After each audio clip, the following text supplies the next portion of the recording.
Good morning, good afternoon, good evening, सलाम, नमस्ते। दुनिया भर के पंजाबियों को प्यार भरा सत श्री अकाल। यार आप जहाँ भी हैं खुश रहें, और जो नए आए हैं सब्सक्राइब कर दो, यही आप मेरी मदद कर सकते हो। और लाइक कर दो, वो तो कर देंगे आपने, जो नए भी हैं वो भी कर दें, शेयर भी कर दें। मैं आज सबसे पहले ना आपको ये बताना चाहता हूँ कि DSP डस्का जनाब सादत अली साहब को सस्पेंड कर दिया गया है। ये एक खबर है, ठीक है। और इस खबर के पीछे क्या कहानी है ना, वो हम आपको फिर बताएंगे। आज हम नहीं बता सकते, आज हमारा मौजू कुछ और है। लेकिन ये बताएंगे कि आखिर ये है क्या, ये सियालकोट आइसिस, इसके पीछे क्या पीटर जे डेविड है, इसके पीछे क्या बिशप एल्वन जॉन सैमुअल है, वो है, या कितने लाखों डॉलर हैं। आखिर ये कहानी हुई क्या है, ये तो हम आपको बताएंगे। और वो आर्डर हमारे पास मौजूद हैं, सस्पेंशन के जो आर्डर है ना जनाब उस्मान अनवर साहब के, वो हमारे पास उन्होंने जो जारी किए हैं हमारे पास मौजूद हैं। आपको पता हम बगैर प्रूफ के कोई बात नहीं करते। आगे आज हम आपको बताएं, आज उनके लिए है जो पाकिस्तान में मजहबी फराडिये लुटेरे उनके ऊपर है। और आज उनके लिए ये निशाने इबरत होगा, ये एक निशान रहेगा, एक साइन रहेगा कि जो मसीहत के साथ, जो खुदा के घर के साथ, खुदा की प्रॉपर्टी के साथ खिलवाड़ करेगा, उसका अंजाम क्या होता है। आज हम आपको ये बताएंगे। और ये मैं वसूख से कहता हूं, ये मेरी बात शायद चंद ही लोगों ने सुनी हो जो मैं आज आपको बताने जा रहा हूं। ये मेरा चैलेंज है। और फिर होता क्या है, खुदा जो उसने उसके दाहिने हाथ उसके बाएं हाथ जो बैठेंगे वो जब ऊपर जाएंगे तो देखेंगे। लेकिन जो यहाँ दुनिया के अंदर इंसाफ का जो एक तकाजा है, जो खुदा बदला लेता है, वो कैसे बदला लेता है। और आज मैं आज कोबरे भी सुने, इसको गोबरे भी सुने, जो जितने भी उनके ये मशिंदर हैं, उनकी चुइयाँ नहीं है, चुइयाँ जाहिल चुइयाँ, और गुजरात वाले नहीं, लाहौर वाली, गुजरांवाले वाली, कसूर वाली, ये जो इस तरह की चुइयाँ हैं ना, ऐसे ही वो जी पीर साहब, उन पे लानत साहब पे। जरा गौर से सुने, आज आपके लिए मौका है, चुई जी आपके लिए बड़ा मौका है। और वो सैयदजादी भी सुने, सईदा जो है ना निदा साहबा, डांसर साहबा, वो भी ध्यान से सुने कि आज मैं आपको क्या बताने वाला हूँ। और गौर करें कि जो खुदा के जलाल को, खुदा के नाम को जो करते हैं, खुदा उनके साथ फिर कैसे बदला लेता है। नहीं हम खुदा माफ करे, खुदा तो खुदा पुराना है ना, मतलब बदले से भरा पड़ा भाई।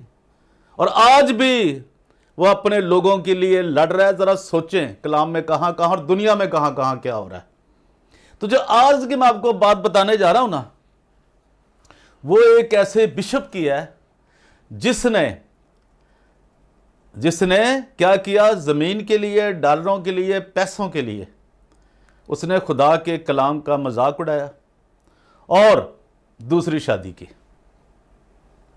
और जिसकी बहन साहबा को लेकर वो गया, वो आज भी वहां पे डायसिस का जनाब खजांची बना बैठा है। आगे समझ जी, वो भी हम बताएंगे आपको।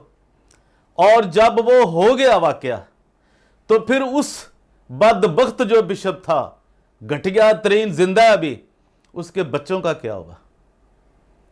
जैसे है ना बिशप मलक के बच्चे, वो जी बिशप मलक दी कुड़ी जी बड़ी वड्डी वीना जी, वीना मलक बड़ी वड्डी आर्टिस्ट, जैसे उसके साथ हुआ, उसने तो सिर्फ शादी की ना।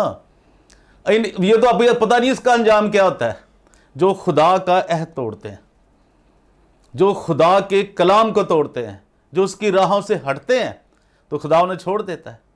अगर जो ये ईमान रखते हैं कि खुदा सच्चा जिंदा एक खुदा है और वही कादर मुतलिक है, वो कहर करने में धीमा है और शफकत में गनी है, आज उनके लिए ये मैं उन लोगों के लिए बना रहा हूं जो कभी जो सुन लेगा, जिन्होंने भाई नहीं सुननी ना सुने चले जाए। लेकिन मेरी दरखास्त है, जो अकल, जिनको खुदा ने कोई शौर दिया, जो विजडम रखते हैं, जो आज एक बात को समझना चाहते हैं, वो ज़रूर सुने। ये मेरी आपसे दरखास्त है। जिनके पास टाइम है उनका मैं शुक्रगुजार हूँ, लेकिन बात सुन लें। ये बात मैं आपको बता रहा हूँ bishop Samuel Parvez of Sialkot diocese की। उसने जो कुछ किया, उसने पहले तो एक सियालकोट डायसिस का जो शालूख मिशन हॉस्पिटल था, उसके करोड़ों रुपए लिए उसने। फिर उसने वो 12 पत्थर वाली ज़मीन के पैसे लिए और कई पैसे लिए उसने। फिर उसने डस्के की ज़मीन को, जो आज भी जो एक मुतनाज़ा बना हुआ है, बहुत बड़ा वहाँ तनाज़ा खड़ा है, उसके पैसे लिए। और आखिर में जो आज भी खजानची है सियालकोट डायसिस का, उसकी बहन को लेकर 9-2-11 हो गए। ठीक है जी। अब हुआ क्या है, अब आपको याद होगा, अगर आप ये तरीक से वाकिफ हैं, या जो तरीक की बात नहीं, वो जिंदा है, अभी अमेरिका में है, इंग्लैंड में, हमें उससे कोई सरोकार नहीं। लेकिन मैं बता रहा हूं खुदा अपना बदला कैसे लेता है। उसका बेटा भी, उसने भी कलमा पढ़ लिया, कलमा तैयबा, और उसकी बेटी ने भी पढ़ लिया। अब अभी मैं आज आपको एक बात बताऊंगा। अभी मैंने वो पीटर डेविड की बातें भी बतानी, लेकिन ये ज़्यादा फिर आप शौक से सुनते नहीं। मुख्तसर बात आज करूंगा, समझने के लिए, सीखने के लिए कि खुदा ने आपको कितनी दनाई दी है, और वो कैसे उसने, खुदा ने आपसे प्यार किया, और वो खुदा ने क्या किया। खुदा ने दुनिया से ऐसी मोहब्बत रखी कि उसने अपना इकलौता बेटा बख्श दिया, ताकि जो कोई उस पर ईमान लाए हलाक ना हो, बल्कि हमेशा की जिंदगी पाए। ये जिंदगी से महरूम हो गए। कैसे महरूम हुए? अब जो उसके बच्चे थे, किसके, वो फराडिया बिशप, जिसने दूसरी शादी, कलाम में लिखा था एक बीवी। खुदा का जो खादम है वो क्या हो, एक बीवी का शौहर हो। उसने क्या किया, एक और कर ली, और उसे पाकिस्तान ही छोड़ दिया, अपने बच्चों को भी छोड़ दिया, और वो हो गए, उन्होंने कलमा तैयबा पढ़ लिया, मुसलमान हो गए ना जी। अब फिर क्या सज़ा मिली पता है? याद आपको उस बेटी को क्या सज़ा मिली? हमें खून के आंसू हो रहे हैं कि उसने इस्लाम कबूल कर लिया, और उसके खामद ने उसको उसके पीस कर दिए, बिशप सैमुअल परवेज की बेटी के। जरा देखें, सोचें कैसा खुदा कैसा इंतकाम लेता है। वो क्या मैंने कहा है, वो कैर करने में धीमा है और शफकत में गनी है।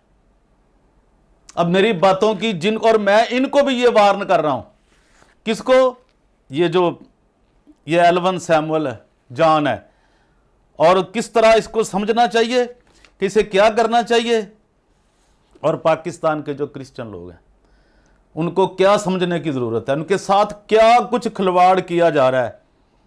और ये कहते हैं जी हम शाही कहनों का फ़िरका है, और ये शाही कहनों के फ़िरके के लोग करते हैं, ये अशर होता है। और देख लें, आज तक उसका बेटा भी, उसने भी कलमा तैयबा पढ़ा, उसकी बेटी ने भी, और पढ़ा, उसने तो अंजाम ले लिया अपना। उसके पीस किए गए, उसके हस्बैंड ने जो मुस्लिम था, कैसे उसको किस बेदर्दी के साथ, किस बर्बरियत के साथ उसने पीस किए, और बोरी बंद करके। और वो क्या हुआ उसका, उससे हमें सरोकार नहीं है। सीखने के लिए मैं आज भी बेटियों को, बेटों को, ये यार मैं बड़ी मिन्नत कर रहा हूं, कलाम को समझें। सीखने के लिए आपके दिमागों में ये बात बैठे। और आज भी जो लोग वहां पे बैठे हैं, हम आपको ऐसी ऐसी चीजें बताएंगे कि वहां कौन क्या किरदार अदा कर रहा है। और ये बेचारा डीएसपी तो उसमें आ गया ना जी, सस्पेंड हो गया, वो तो हम फिर अलग से आपको बताएंगे। और ये जो मैंने आपको वाकया सुनाया है, ये अगर वाकया हो तो फिर भी हम झूठे हैं, मुझे कोई भी काउंटर कर सकता है। और मुझे कोई भी, अगर मेरी एक भी बात गलत हो तो, जब से सियालकोट डायसिस बनी है, हमें वो सारे बिशपों को भी एक एक का हमारे पास सब कुछ हमारे पास मौजूद है, उसकी फाइल कि उसने क्या किया। जैसे ऊपर लिखी जा रही है ना, तो नीचे लिखी जाती है तो ऊपर जाती है ना। अब समझें, अब तो एक लम्हा लगता है भाई, कोई वीडियो बनती है, कोई फिल्म बनती है, वो एक जगह पे नहीं होती, वो कई जगह पे चली जाती है, फिर वो रिलीज होती है भाईजान। आप समझें। और मेरी ये दुर्हास्त है कि जो जिन्होंने लूटा है, ये जो लूटने की, और ज़ाद मार्शल, इसके भी सैयदजादी है ना एक, इसकी बेटी वो एक ही है, वो भी सैयदजादी है, वो भी हम आपको बताएंगे। तो आप समझें इस बात को। तो लिहाजा इस मसले को, जो डस्के वाला मसला है यार, इस पे गौर करें, और ये किस तरह कर रहे हैं, और ख़ास तौर पे उसके लिए भी बड़ी बात है ये डॉक्टर पीटर जे डेविड के लिए। किस उम्र का है? वो कहता है नहीं मैं 80 का नहीं, मैं 83-85 साल का हो गया। अब भी जान छोड़ दे, अब जाना उधर गुजरात, ऐसा तुझे जूतों का हार पड़ना कि तुझे समझ आ जानी है। और धमकियां देते हो तुम लोगों को। अभी बताएंगे किसने कहा था कि जी मैं लाहौर उठा के ले जाऊंगा चुक के। ये सब आपको बताएंगे हम, उनके नाम भी बताएंगे, उनके शनाख्ती कार्ड नंबर भी बताएंगे, उनकी एक एक चीज़ आपको बताएंगे कि ये मसीहों के साथ क्या ज्यादती करते हैं। और जब तक ये खुदा के साथ मुखलस नहीं होते, मेरी दरखास्त है कि आप तो भाग गए ना जी, पीटर जे डेविड साहब फटाफट स्कॉटलैंड चले गए कि इंग्लैंड चले गए, एक ही थोड़ा सा ही आवाज़ आई तो आप भाग गए। भाई आओ ना वापस, आइए गुजरात जाइए, डस्के जाइए, अब सियालकोट भी जाइए। आपका लोग कैसे इस्तकबाल करेंगे? हम तो कुछ भी नहीं है, हम तो, हमारी तो कोई औकात ही नहीं है भाई, हम तो एक रिपोर्टर हैं। ये खुदा तुम्हें बताएगा कि तुमने किस तरह मसीही कौम के साथ ये खिलवाड़ किया है और कौन कौन तुम्हारे साथ लोग शामिल हैं। तो यार, जो मैंने आज आपको एक कहानी बताई है ना, इसको समझें, जो नहीं जानते वो भी जानें। और ये बिशप सैमुअल परवेज वाली कहानी, उसकी बेटी की कहानी को हर मसीह अपने ज़हन में लगाए और सोचे कि उसे क्या करना है। किस तरह टुकड़ों में बट जाता है इंसान, क्या उसका ईमान रह जाता। जब ईमान ही खत्म हो गया तो बात खत्म होगी, जिंदगी ही खत्म हो गई। तो मैं समझता हूँ, मुझे आज ज़्यादा जज्बाती होने की मैं कुछ कभी मेरे अंदर होती नहीं कि मैं जज्बात में बात करूँ, अब आज भी नहीं हूँ, ये आपको बता दूँ। लेकिन आपको मैं सच बता चुका और मैंने बता दिया है। तो देखते रहिए DGA BKK 2020, और या जो भी नए आए हैं सब्सक्राइब कर दो। जो लाइक करते हैं वो तो करेंगे ही, और जो आप लिखते हो गालियां भी, वो आपको पता है ना, कोबरों के जितने भी मरीद हैं वो गालियां गुलियां लिखते हैं। भाई आपको भी सलाम, आप हमें देखते तो हो ना, हमें सवाल भी पुट्ठे सीधे करते हो। जो कुछ आपको आता आपने वही करना है ना। बहरकैफ खुदावंद आपको बरकत दे, और देखते रहिए DGA BKK 2020, और परवेज़ रोशन को दीजिए इजाज़त। Thank you very much, God bless you. Thank you.